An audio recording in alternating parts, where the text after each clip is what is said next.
fitness, wellness and inspiration.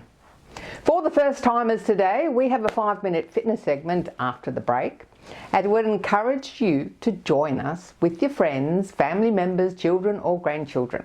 You don't need any special fitness equipment, and it's a fun thing to do every week. The first segment today is a great one. Even our cameraman found it very interesting and eye-opening. Did you know that we hear with our brain? We're talking with audiologist Andrew Campbell about hearing loss and how, if not addressed, it can have a negative impact on relationships, socialization, brain fitness and overall health. A must-watch for all ages. Lastly in the show, we chat to Tom, an author from the Bayside U3A Writers Group, who has written multiple non-fiction books and has now decided to try his hand at fiction. Maybe you'll be inspired to write a book you've been thinking about.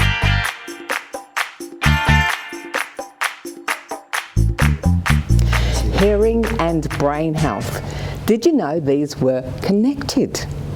Well, today we're at a workshop with Andrew Campbell, Independent Audiologist and author of Hearing and Brain Health, and also Your Resilient Brain. We see a number of people that have already, made an attempt to have their hearing loss treated and have found their hearing devices sitting in the top drawer in the bathroom cabinet more than they're actually on their ears. And what we tend to find is that when people understand the links between their hearing health and their brain health, then we start to see the condition in a different light and get a better grasp on what are the things that we can do to actually treat this condition. Welcome to Over 50 So What? Well, thanks for having me here, Carol. It's great that you could come along to our session today. Yes, well, I mean, people over 50, that's probably one of the critical ages where you could start considering looking after your hearing. Yeah, absolutely. We tend to see age-related changes happening with hearing from about the age of 55 onward. And you're an independent audiologist. Mm-hmm. So what exactly does an audiologist do? There's kind of two main types of audiologists. There's diagnostic audiologists and rehab audiologists. So I'm a rehab audiologist and I specialise in adults.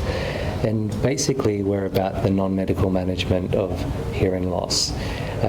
With rehab, we're mainly working with hearing aids, or we like to call them hearing devices. Also cochlear implants come into that category as well.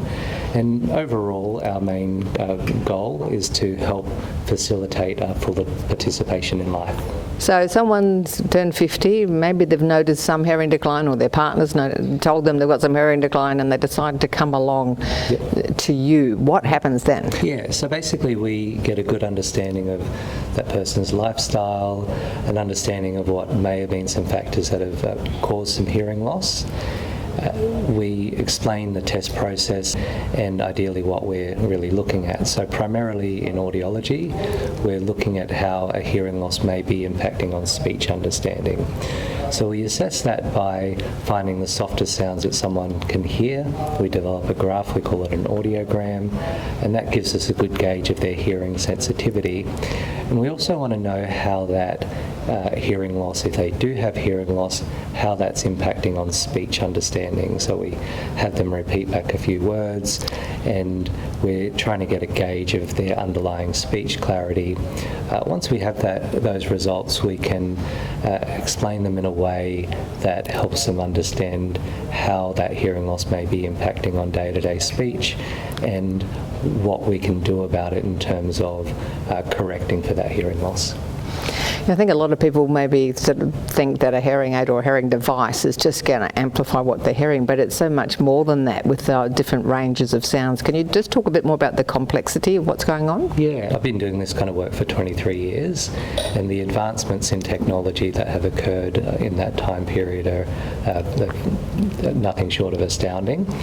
23 years ago, hearing aids were kind of like, you could almost describe them as being magnifying glasses in a way where they just turn the volume of everything up. Also, when I graduated, we were actually fine-tuning them with screwdrivers. Oh, geez. Yeah, nowadays they're linked to computers, and we've got literally thousands of adjustments that we can make because everyone has a unique prescription for their hearing loss that's designed to maximise speech understanding. What we're able to do is put tiny little microphones into the ear canal and fine-tune the devices to that prescription to get an accurate, objective correction for that hearing loss. Another thing too is that we're able to really prioritise speech sounds versus noise sounds. So within the processing of the devices, our main goal is to really prioritise speech and to, particularly for understanding conversation in background noise. Now let's get to the big one where you've written your books, the connection with your hearing and brain health. Can you talk to us a bit about that? The major research on that came out in 2011, and at that time I was actually running clinics between Singapore and Malaysia. In Australia, around a third of people that need hearing devices have them. In the countries I was working in Asia, only about 2% of people that need them have them. And there's a bit of an urban myth of the time to address a hearing loss is when you can't really hear much at all. And typically that means the hearing loss has been around for quite a long time, often up to 20 years. I was seeing signs of cognitive decline in a lot of my patients, and for the first time we had really good quality research to really quantify and describe exactly what's going on. So I became very interested in the field, and I've done a bit of extra training in the neurosciences. I've lived and worked over in the United States for a while and noticed that the incorporation of cognitive health into hearing health is far more advanced there than it is in Australia. So a lot of clinics there actually do cognitive screening as part of a hearing test. What the research is telling us is that we can get improvements in cognitive function with hearing devices, provided that they're the right hearing devices, provided that they're fitted correctly, and provided that people keep them in consistently at least 12 hours a day.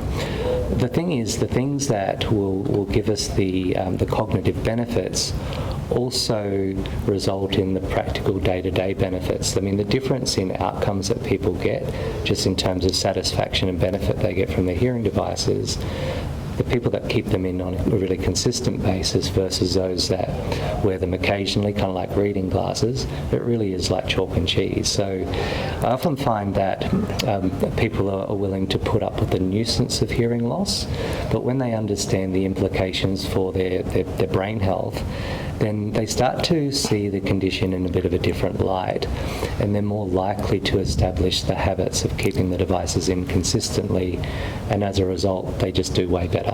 I've had hearing loss for quite a long time, and I have worn hearing aids, but more basic level. But about a year ago I went to one of Andrew's seminars, and I followed up by going to see Jeffrey, and the difference in what he prescribed for me has been life-changing. So I'm very happy with the hearing devices that I have now. Before getting these, if I went to a social function with a lot of noise, I just felt like I had to take out my hearing aids or leave the function. It becomes a bit overwhelming, but with the ones I have now, it's so much better. And I can teach English and hear well. I can hook them up to my TV, my phone, my computer. Wow. So it's great. What we see frequently in our clinics, we see our patients that come in, they're a bit withdrawn, they're a bit down, a little bit kind of unresponsive. A great thing about doing this kind of work is that a lot of the patients that we see that are suitable for hearing devices and that are open to treatment, they can go home hearing better that same day. And we often see 2 weeks, 3 weeks later, a different person coming into the clinic. You know, they're engaged. You can just tell that their ability to converse with you is far less effort, and it's just kind of like a bit of a load's lifted off them. It's really quite wonderful. Thanks for watching our TV show. Be sure to hit subscribe and then you'll never miss an episode. Jump on Facebook, join our group, Get in on the fun, fitness, wellness and inspiration. I'm Carol, over 50. So what?